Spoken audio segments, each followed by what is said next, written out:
The last part that my father played was in Pride and Prejudice in the Gate, and he was 83 years of age.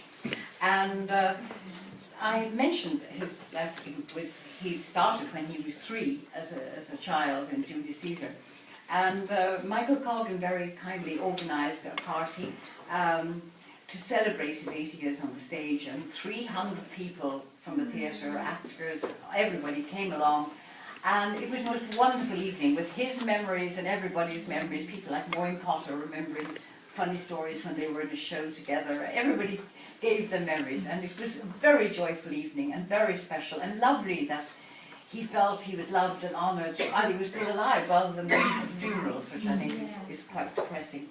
But we were lucky, or I was lucky, very lucky also, that after my mother died, we did 2 recitals. Mystery and History and Dance to Your Shadow, which were mostly his memories and his philosophies, and with his singing. It was mostly him, but I was involved in singing some songs and things as well. And they were great, and he thoroughly enjoyed those. We did them in the Writers' Museum. And then 6 weeks before he died, he was undiagnosed cancer of the esophagus, and he was in a lot of pain.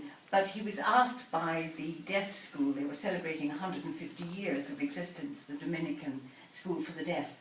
And he had worked with him. Remember I told you he did ballet? And he did wonderful pageants with the deaf children there, and marvellous movements. They were really fantastic productions. So he was invited to come and perform to celebrate 150 years. So he and I were both involved in that, and we sang often Stilly Night together. And I remember thinking, as I was singing, what a special moment this is, one will never forget that.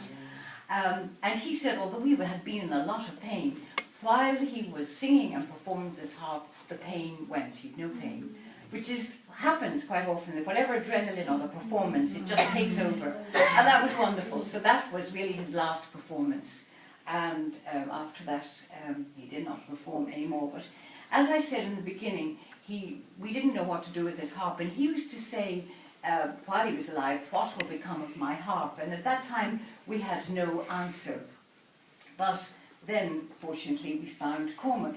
But in the beginning, when I sang the harp at once, it's rather a sad and depressing story about the harp.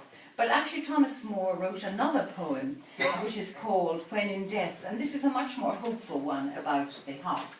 And it said, when the light of my song is o'er, take my harp to your friendly door.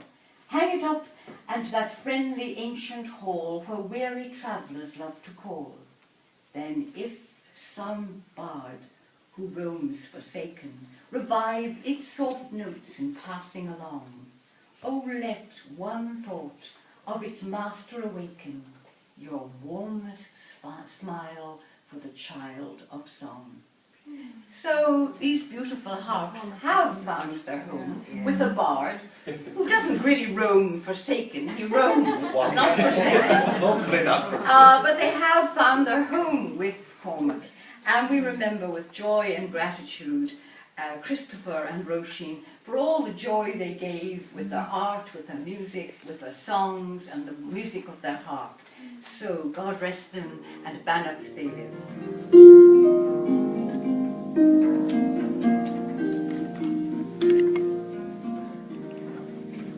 When I remember all the friends so long departed,